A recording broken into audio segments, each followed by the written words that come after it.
All right, I finally went ahead and did it and dug out the old last copy of Julius Caesar, the first feature-length play I was in as title role. And it was funny because this was shortly after we did those plays at Cyrano's, those short plays that we did, you know, me and my nephew did, the one I wrote, and then Christoph's play.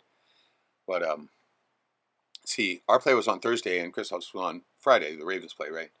And so on Thursday, we went there and we weren't till the second to last one.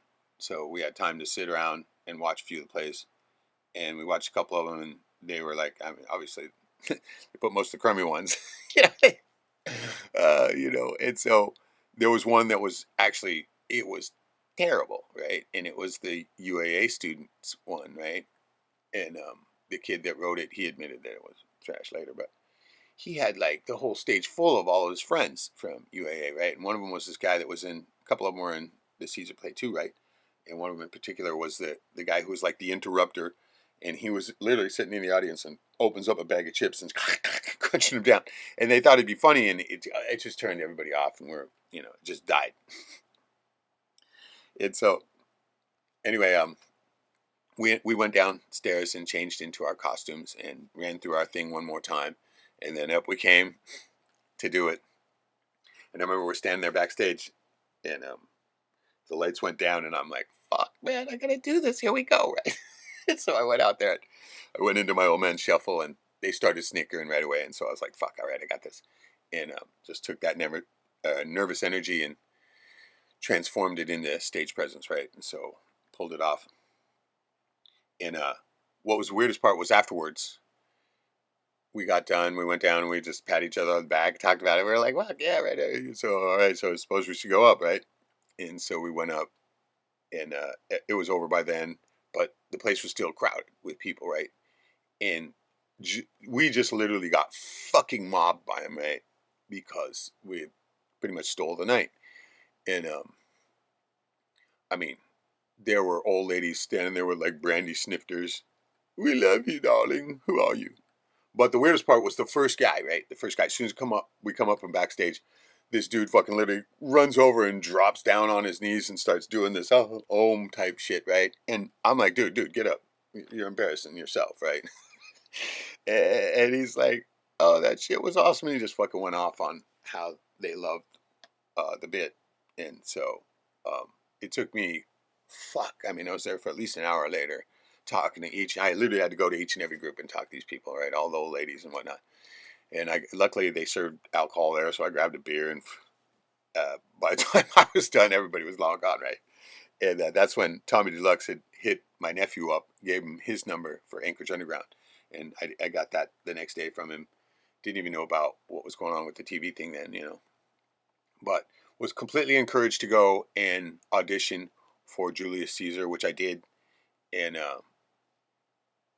I was surprised that he cast me, and so were all the other UAA people. I mean, they literally they had their own picks for who they thought should be Caesar, but no, the director he cast me because, in his own words, he said he wanted somebody a little bit different age and stature than the college students, right? And so that was me. And so I got, I mean, they were frosty to me, like almost the whole fucking time. I mean, there was only a couple of them that even started to be cool with me, right? The one kid that was at Cyrano's, he was totally cool with me all along, but man, the rest of them wouldn't even fucking talk to me. And the one guy who played Mark Anthony, you know, we got to be good friends. His name was Brent, and we got to be good friends. Fuck, he's like a young Orson Welles. You'll see him here in the final scene when he comes up and discovers the body and like, Caesar, have you fallen so low? Right? I mean, this dude is amazing. It was fucking unbelievably awesome actor. I felt embarrassed being around by him because he's so good, right? And I was just I couldn't act, right? But I was learning. And so let's get right into it. I'll check back with you in the end. And so here we go. Cheers.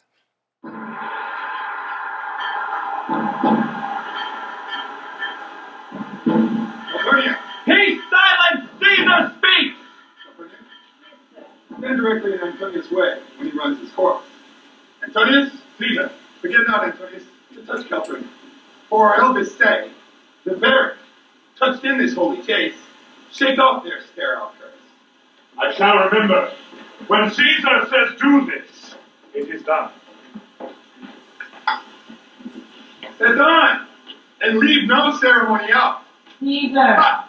Who called? Let every noise be still. Quiet yet again. Who is it that calls on me? I hear a tongue in the crowd cry, Caesar. Speak. Caesar is turned to hear. Beware the Ides of March. What woman is that? It suits there. Basically, beware the Ides of March. Set her before me. Let me see her face. Fellow, come from the throng. Look upon Caesar. What say you to me now? Speak again. Beware the Ides of March.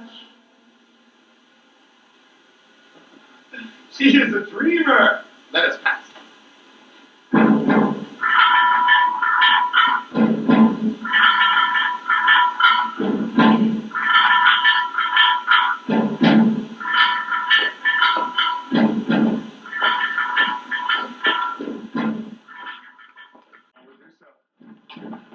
Look, Cassius.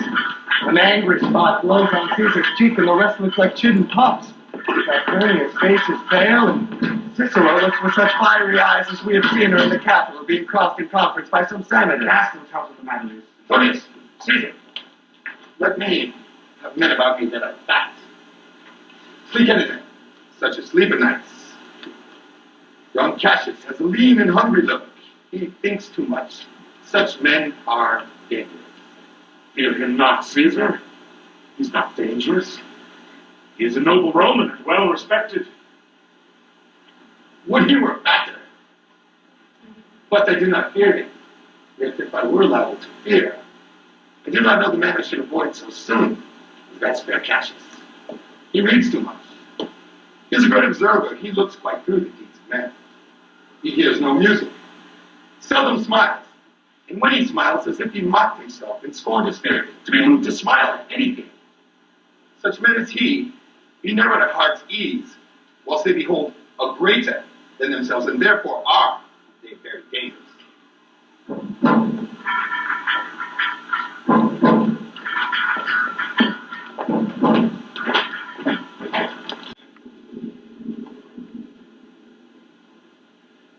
Heaven and earth have not been at peace tonight.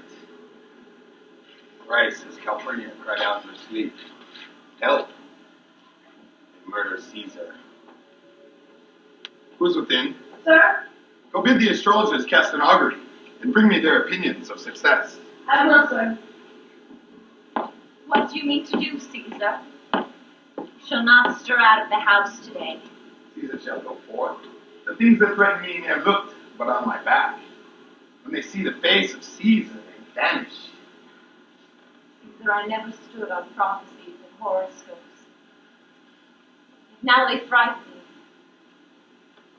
Besides the things that we have seen and heard, there is a God recounts most horrid sights seen on his watch.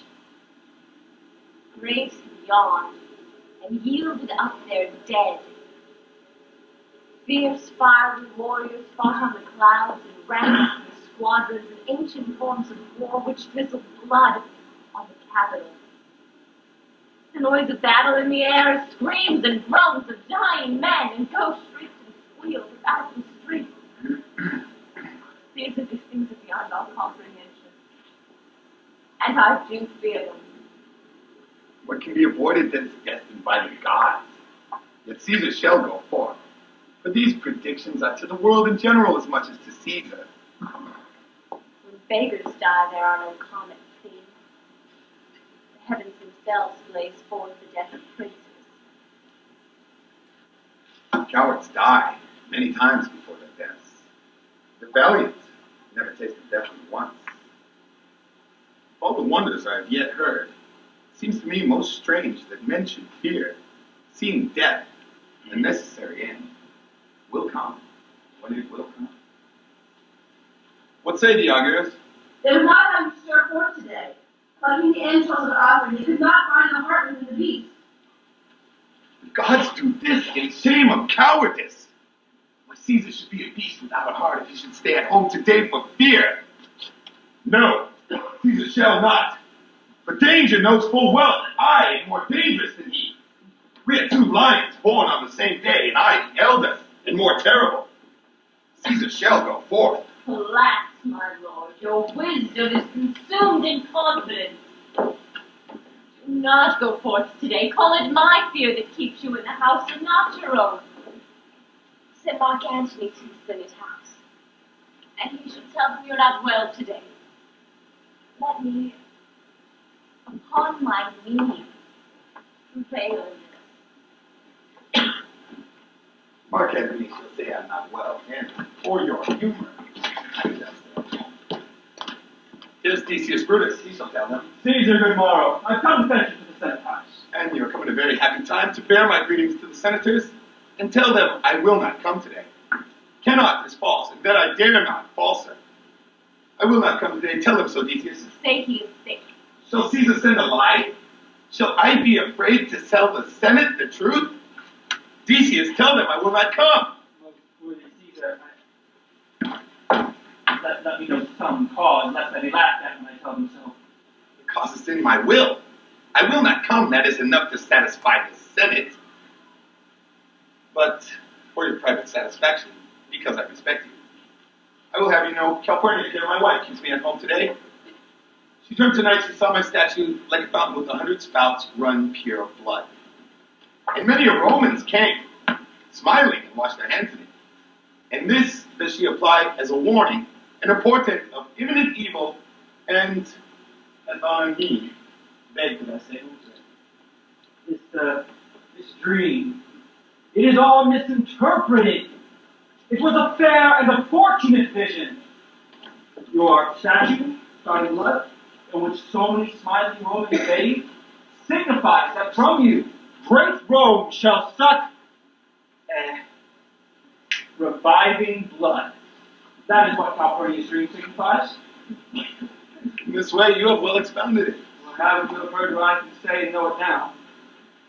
The Senate has concluded this day to give a crown to mighty Caesar. You shall send them word, ye shall not come, their minds may change. Besides, some will mock you if you say, break up the Senate until another time, as Caesar's wife shall meet with better dreams. If Caesar hides himself, shall they not whisper, lo, Caesar is afraid? Pardon me, Caesar. I might keep respect for you if we tell you this. How foolish do your fears seem now, Calpurnia. I am ashamed I yielded to it. Get me my coat, for I will go. And here's Popilius come to fetch me. Welcome, Popilius. Good morning, Caesar. Good morning, Lovely. Good morning, Caesar. What? Brutus? Are you stirred so early, too? Good morning. Cascade made you lean. What time is it? Caesar, just 8. Thank you for your pains and courtesy. See! Anthony, who revels long in nights, is notwithstanding up. Good morning, Anthony. Caesar. Please then prepare with me. I am to blame to be thus waited for. Now say that. Now, Metellus? What, Trebonius? I have an hour's talk for you. Remember that you call on me today. Be near that I might remember you. Caesar, I shall. So near shall I be, for vestments, for which I had been further. Good friends, go in and taste some wine with me. And we, like friends, will straightway go together.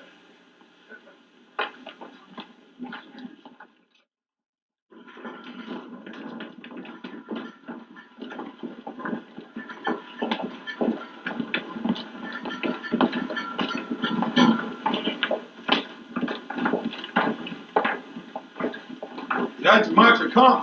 I, Caesar, but not gone. Hail, Caesar. Read this schedule.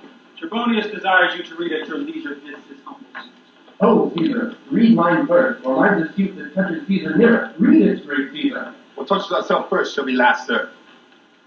Delay not, Caesar. Read it instantly. What, is the fellow mad? Sir, give place.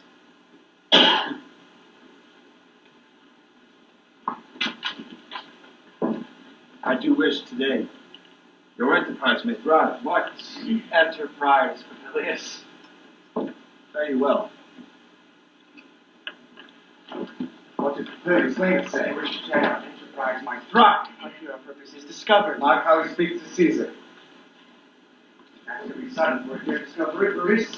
Should be done. If this is known, Cassius or Caesar shall never turn back, for I will slay myself. Be constant, Cassius. He speaks not of our purposes. For look, he smiles.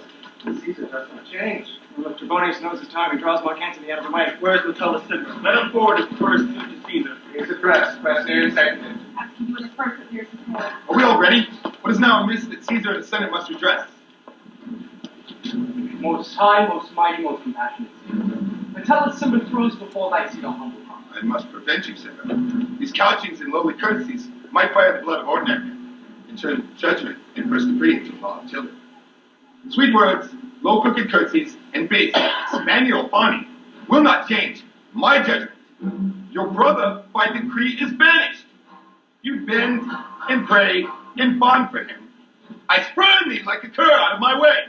No! Caesar does not wrong, nor without cause will he be satisfied. Is there no voice more worthy than my own? Sung most sweetly in Caesar's ear, for the repealing of my banished brother's sentence. I kiss your hand, Caesar, but not in flattery, desiring that Publius Caesar have immediate freedom. What? Brutus? Pardon, Caesar. Caesar, pardon. Smallest of my foot does Cassius fall to beg enfranchisement for Publius Caesar.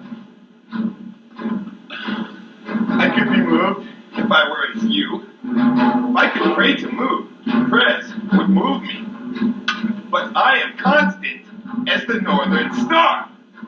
The skies are painted with unnumbered sparks. They are all fire, and every one does shine. But there's but one in all that holds its place. So in the world, 'tis furnished well with men, but men are flesh and blood, and apprehensive. Yet in the number, I do know but one, that unassailable holds on his rank, unshaken of motion, and that I am he. Let me a little show it, even in this, that I was constant. Simba should be banished, and constant to remain, to keep them so. Caesar! Get out! Will you lift the lipless? Does Decius, bootless, kneel? Let my hands speak to me! Ah!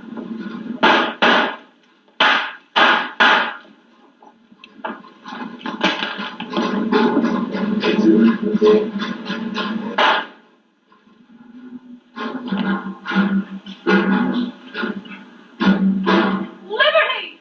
Freedom! Tyranny is dead! Caesar, do you lie so low? Are all your conquests, glories, triumphs, spoils shrunk to this? In measure.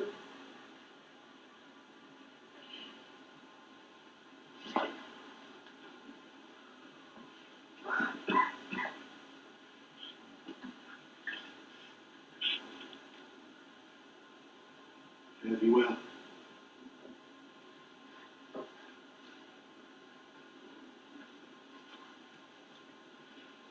I know not, gentlemen, what you intend.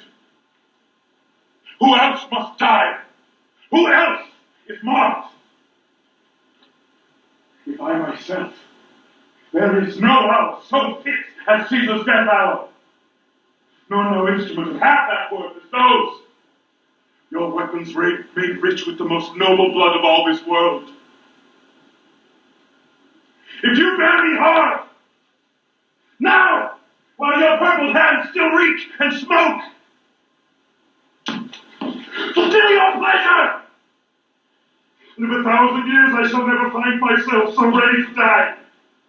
No place will please me so. No means of death as here by Caesar and by you cut down. Antony, make not your death of us. So now we must appear bloody and cruel as by our hands in this act. You see that we do. Can't you see but our hands And this, the bleedingness they've done our hearts. You see not?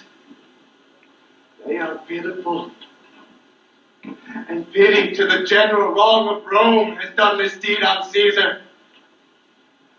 For your part, our weapons hold no fire, Mark Antony. Our arms and our hearts of brother's temper receive you with all kindness, love, good thoughts, and respect. All right, see, I told you that Brent was an amazing actor. I mean, you see him fucking when he snaps that gun, choke me, right? Dude, fucking dude. Brilliant. And so he was awesome. He was the one who told me, hey, drink a beer before you come in, right? Because I told him, man, I'm nervous as fuck every time.